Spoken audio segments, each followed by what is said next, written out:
ಬಾ. ವಸಿಷ್ಠನೇ ನಮ್ಮ ಕುಲಪುರೋಹಿತರು. ವಸಿಷ್ಠರು ಮಹಾರಾಜರು ವಸಿಷ್ಠರು. ಮತ್ತೆ ಅವರೊಟ್ಟಿಗೆ ಇನ್ನೊಬ್ಬ ಇದ್ದ. ಯಾರು ಅದೇನೆ ಸುಮ್ಮನೆ ಮಾತಾಡ್ತಾ ಇರ್ತಾನಲ್ಲ ಮಂತ್ರಿ. ಹೌದೇನೆ ಮಂತ್ರಿ. ಈ ಮಂತ್ರಿಗಳೆಲ್ಲ ಸುಮ್ಮನೆ ಮಾತಾಡ್ತಿದ್ದಾರೆ.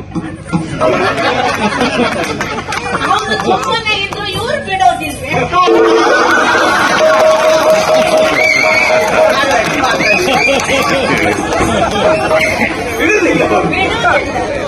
ಮಂತ್ರಿ ಸುಮಂತ ಇದ್ದದ್ದು. ಸುಮಂತ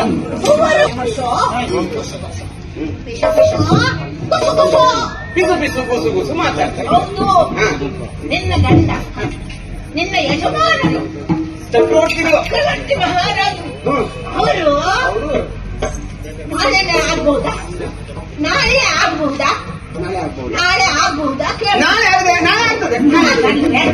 ಅದು ಎಂತದ್ದು ನಾಳೆ ಆಗ್ಬಹುದಾ? ಈ ಗುರುಗಳಿದ್ದಲ್ಲ ಅನಿಷ್ಟ ಅವರು ಗೊತ್ತಾ? ನಾಳೆ ಆಗಬೇಕು, ಆಗಬೇಕು, ಬಿಟ್ಟರೆ ಬೇರೆ ದಿನ ಇಲ್ಲ. ನಾಳೆಯೇ ಆಗಬೇಕು. ಒಂದು ಸುಮ್ಮನೆ ಇರಬಾರ್ದನೆ ಮಂತ್ರಿ. ನಾನು ತಯಾರಿದ್ದೇನೆ. ಸಾಯವನ ಹಾಗೆ ಎದೆ ಪಡ್ಕೊಂಡು ಹೇಳ್ತಾನಪ್ಪ. ಅಂದ್ರು ನಾಳೆಗೆ ನಾನು ಸಿದ್ಧತೆಯನ್ನು ಮಾಡ್ತೇನೆ ಅಂತ ಅವ ಹೇಳು. ಇವ್ರು ನಾಳೆಯೇ ಆಗ್ಬೇಕು ಅಂತ ಹೇಳು. ಎಂತದ ವಿಷಯ ಅಲ್ಲಿ? ಅಯ್ಯೋ, ಮೂರನೇವರ ಮನೆ ಸುದ್ದಿ ನಮ್ಗೆ ಅಂತ.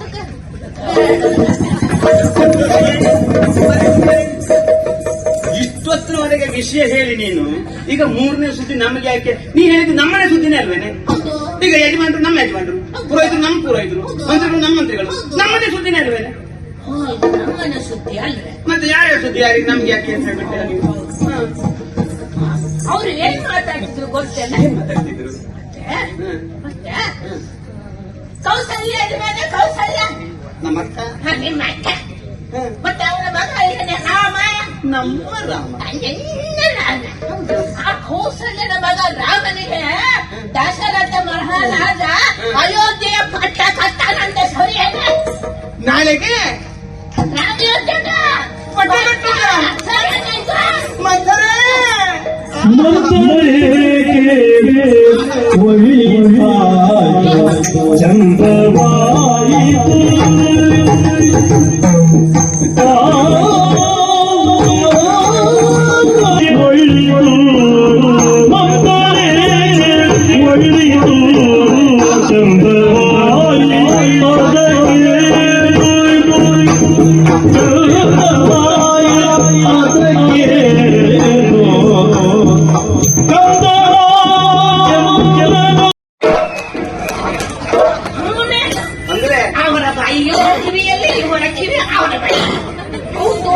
ಹಾಗೆ ಗುಸು ಗುಸುವೆ.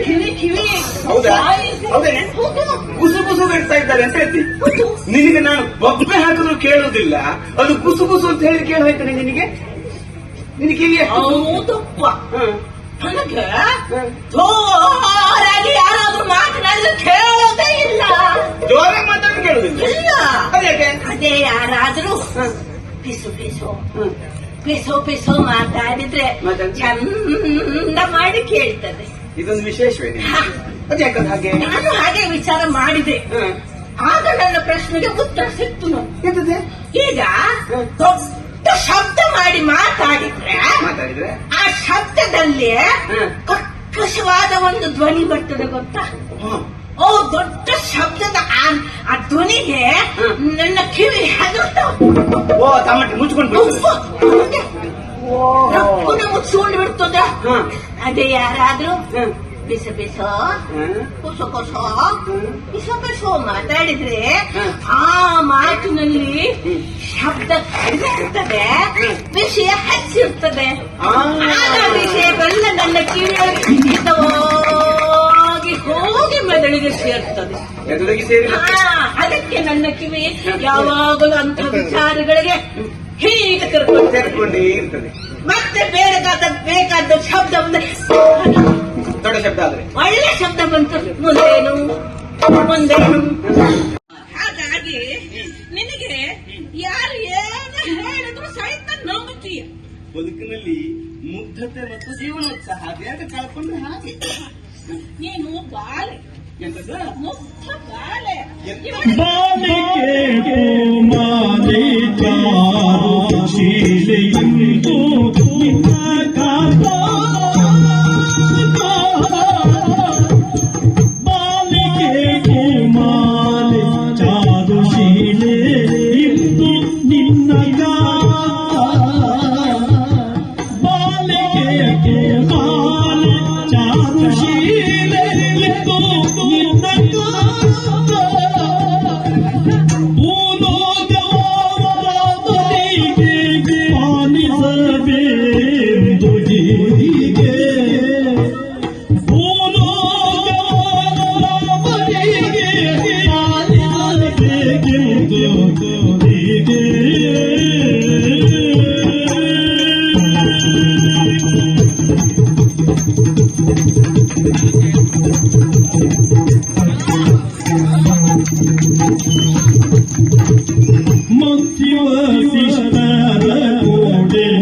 ಅಂತರಂಗದಿ ಮಾತಾಡಿ ಮಂತ್ರಿ ವಸಿಷ್ಠರ ಕೋಡೆ ಅಂತರಂಗದಿ ಮಾತಾಡಿ ನಿಂತು ನಾ ಕೇಳಿ ಮಾತಾ ಕಾಂತೆ ಕೇಳಿ ಯಾವ ನೀತಿ ನಿಂತು ನಾ ಕೇಳಿ ಮಾತಾ ಕಾಂತೆ ಕೇಳಿ ಯಾವ ನೀತಿ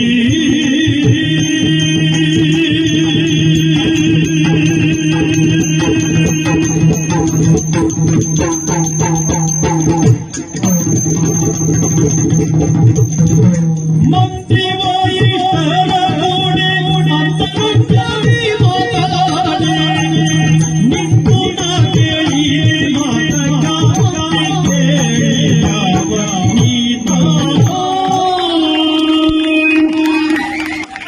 ಅಭಿಷೇಕ ಆಗುವುದು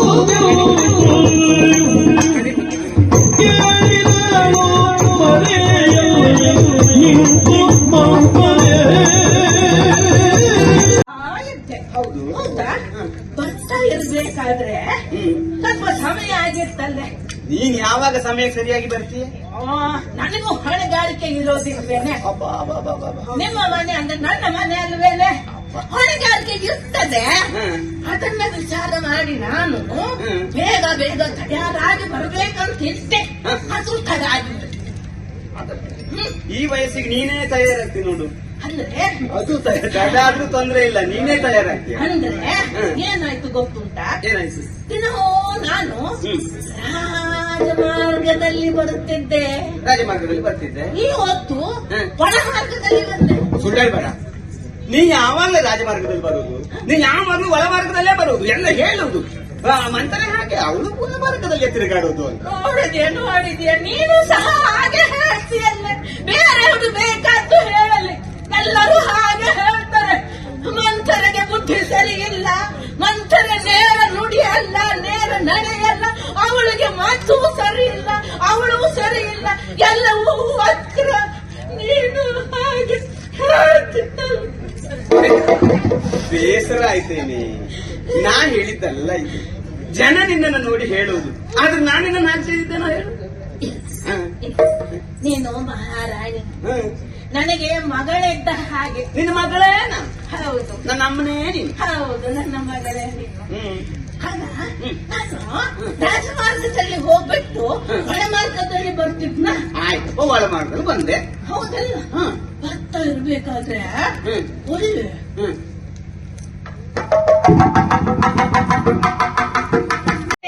ಎಂತದ? ನಾನು ಏನ್ ಹೇಳಿದೆ? ಏನ್ ಹೇಳಿದೆ? ಈ ಪಟ್ಟ ಏನಾದ್ರೂ ಆದ್ರೆ ರಾಮನಿಗೆ ಬೆಟ್ಟ ಆಗ್ತದೆ. ಭರತ ಏನಾಗ್ತಾನೆ? ಭರತ ಏನಾಗ್ತಾನೆ? ಸಂತೋಷ ಪಡ್ತಾನೆ. ಸಂತೋಷ ಪಡ್ತಾನ? ಹೌದು. ಅವನ ವಿಚಾರ ಬಿಡು, ಮಿಕ್ಕವರ ವಿಚಾರವೂ ಬಿಡು. ಆಯ್ತಾ? ಉಳಿದವರೆಲ್ಲ ಸಂತೋಷ ಪಡ್ತಾನೆ. ಉಳಿದವರೆಲ್ಲ ಎಂತ ಸಂತೋಷ ಪಡ್ತಾನೆ ಅಂದ್ರೆ ಅಲ್ವೇ?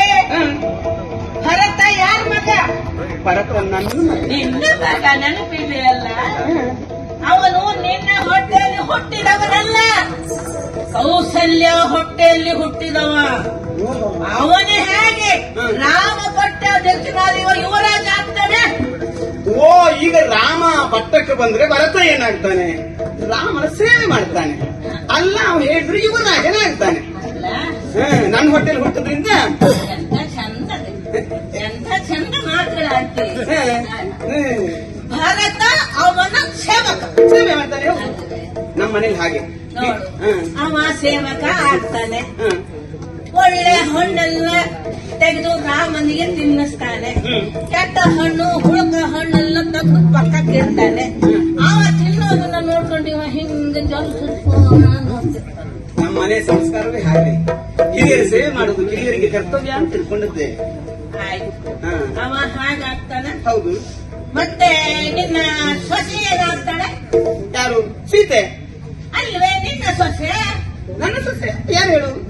ಸೀತೆ ಮಹಾರಾಣಿ ಪಟ್ಟದರಸಿಯಾದ ನಿನ್ನ ಸೊಸೆ ಏನಾಗ್ತಾಳೆ?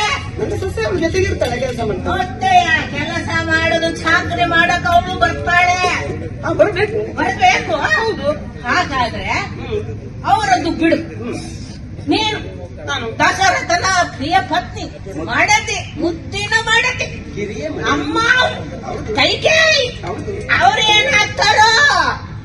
ನಾವು ಹಾಗೆ ರಾಜಮಾತೆಯರಾಗ್ತೇವೆ. ನಾನು ರಾಜಮಾತೆ ಆಗ್ತೇನೆ. ರಾಜಮಾತೆ? ಹೌದು. ಅದು ಹೇಗೆ ಸಾಧ್ಯ? ಆಗುದಿಲ್ಲ. ಕೌಸಲ್ಯನ ಮಗ ರಾಮ ಪಟ್ಟಕ್ಕೆ ಬಂದ್ರೆ ಕೌಸಲ್ಯ ರಾಜಮಾತೆ ಆಗ್ತಾಳೆ. ನೀನ್ ಹೇಗೆ ರಾಜಮಾತೆ ಆಗ್ತೀಯ? ನೋಡು, ನಾನು ಹೇಳೋದಿಷ್ಟು. ದಶರಥನಿಗೆ ಎಲ್ಲರೂ ಮಕ್ಕಳೇ.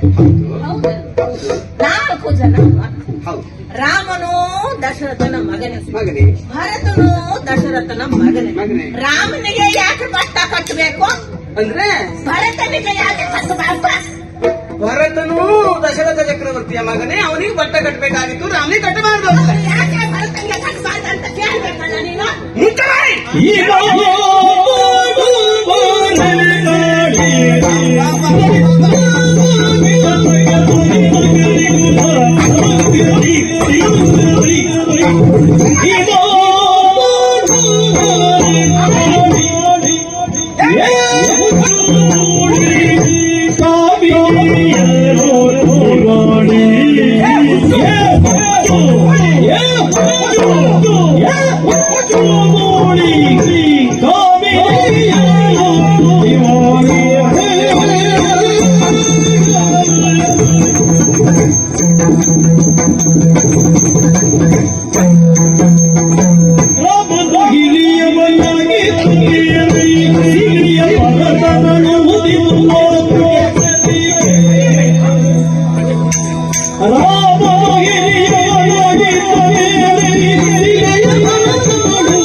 ಅದಲ್ಲದೆ ಹೋದ್ರೆ ರಾಮನ ದಶರಥನ ಮಗನಾದ ಹಾಗೆ ಭರತನು ದಶರಥನ ಮಗನಲ್ವಾ?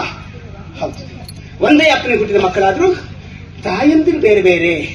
ನಾವು ಹಾಗೆ ಭಾವಿಸಿದ್ದೇ ಇಲ್ಲ. ಒಂದೇ ಬಟ್ಟಲಿನಲ್ಲಿ 4 ಜನರಿಗೂ ಒಟ್ಟಾಗಿ ಊಟ ಮಾಡಿಸಿದವರು ನಾವು, 3 ತಾಯಂದಿರು ಸೇರಿ. ಹೌದೇನೆ? ಭೇದ ಇಕ್ಕಿದ್ದು ನೀನಲ್ಲ, ನಾವು. ನಿನ್ನ ಒಂದೇ ಹೆಣ್ಣಿದ್ರು ಸಾಕು. ಹೌದು. ಹೇಳ್ತಾರೆ, ಒಂದು ಮನೆಯಲ್ಲಿ 10 ಜುಟ್ಟಾದ್ರು ಒಟ್ಟಾಗಿರಬಹುದು, 2 ಜಡೆ ಸೇರಿದ್ರೆ ಆ ಮನೆ ಇರುವುದಿಲ್ಲ, ಮುರಿದು ಹೋಗ್ತದೆ ಅಂತ. ನಿನ್ನಂತ ಈ ಮಂಥರೆ ಅಂತ ಹೆಣ್ಣನ್ನ ನೋಡಿ ಹೇಳಿದಿರ್ಬೇಕು ಆ ಮಾತನ್ನು. ಅದಲ್ಲದೆ ಹೋದ್ರೆ ಅಪ್ಪ ಎಷ್ಟು ಸೊಕ್ಕೆ ನಿನಗೆ, ಎಂಥ ಮಾತಾಡ್ತೀನಿ ನೀನು.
ಅಂತಃಕರಣ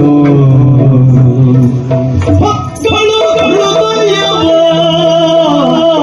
ಮಾಯಾ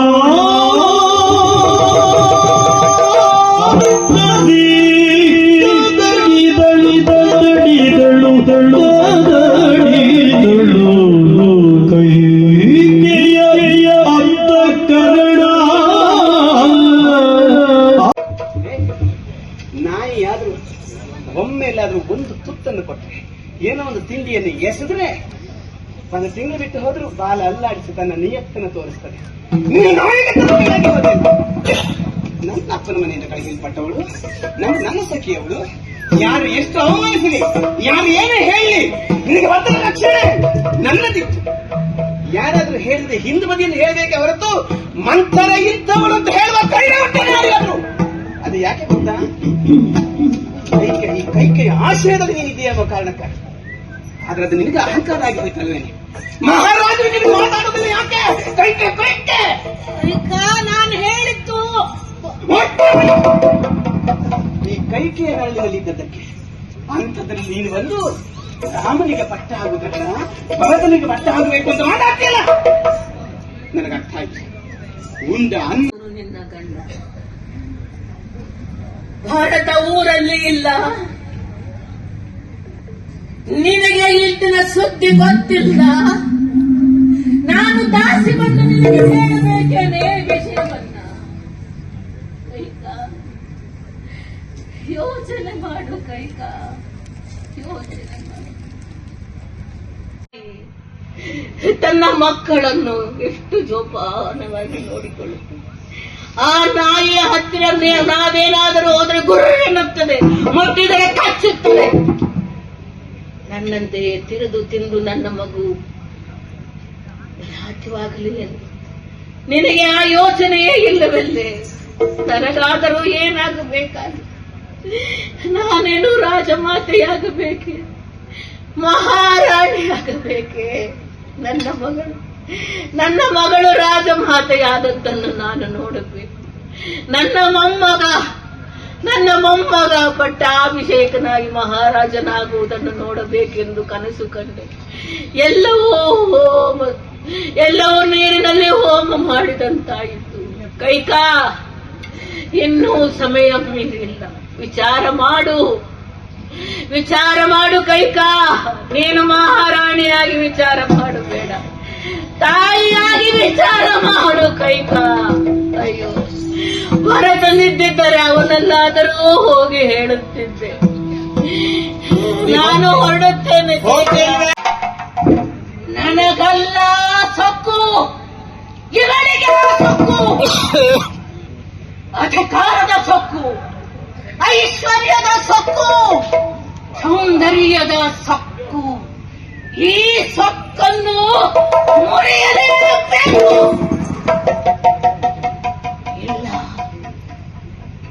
ಇಲ್ಲ, ಅದಕ್ಕಿಂತಲೂ ಮುಖ್ಯವಾಗಿ ನನ್ನ ಆಸೆ ಈಡೇರಬೇಕು.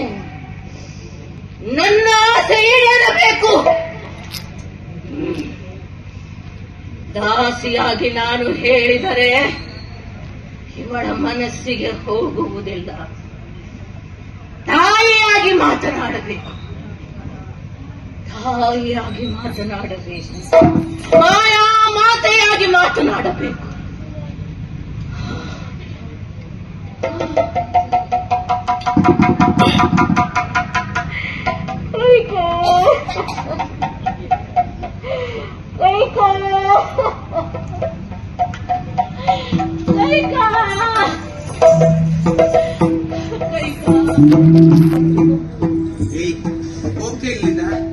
ಹೋಗ್ತೀಯ ಇಲ್ವಾ? ನಾನು ನಿನ್ನ ಮನೆಯ ದಾಸಿಯಾಗಿ ಬದುಕಬೇಕೆಂಬ ಆಸೆ ನನಗಿಲ್ಲ ಮಗಳೇ. ಚಿಕ್ಕಂದಿನಿಂದ ನಾನು ನಿನ್ನನ್ನು ತಾಯಿ ಅಂತ ಸಾಕಿದ್ದೇನೆ, ತೊತ್ತುಡಿಸಿ ಬೆಳೆಸಿದ್ದೇನೆ. ನೀನು ನನ್ನ ಮಗಳು, ನೀನು ನನ್ನ ಮಗಳು. ಭರತ ನನ್ನ ಮೊಮ್ಮಗನೇ ಏನು ಹೇಳಿದೆ? ಇಂತಹ ತಾಯಿ ಹೃದಯ ನನ್ನನ್ನು ನಾಯಿ ಎಂದು ಕರೆದೆಯಲ್ಲ. ನನಗೆ ಬೇಸರವಿಲ್ಲ ಮಗಳೇ, ನನಗೆ ಬೇಸರವಿಲ್ಲ. ಆದರೆ 4 ಮಕ್ಕಳೊಳಗೆ ಭೇದವನ್ನು ಇಕ್ಕಿದವನು ಎಂದು ಹೇಳಿದೆಯಲ್ಲ,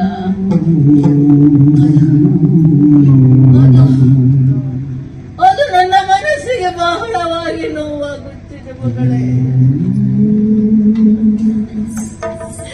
ಆ ಮಕ್ಕಳ ಬೆಲೆಗೆ ನನಗೆ ಕ್ರೋಧ ಬಿದ್ದಿದ್ದರೆ ಚಿಕ್ಕಂದಿನಲ್ಲಿ ಅವರ ಕಷ್ಟು ಹೆಚ್ಚಿಗೆ ಕೊಲ್ಲುತ್ತಿದ್ದೆ. ಹಾಗೆ ನಾನು ಮಾಡಲಿಲ್ಲ. ಮಕ್ಕಳಲ್ಲಿ ಎಂದು ಭೇದವನ್ನ ಹೇಳಿಸಲಿಲ್ಲ.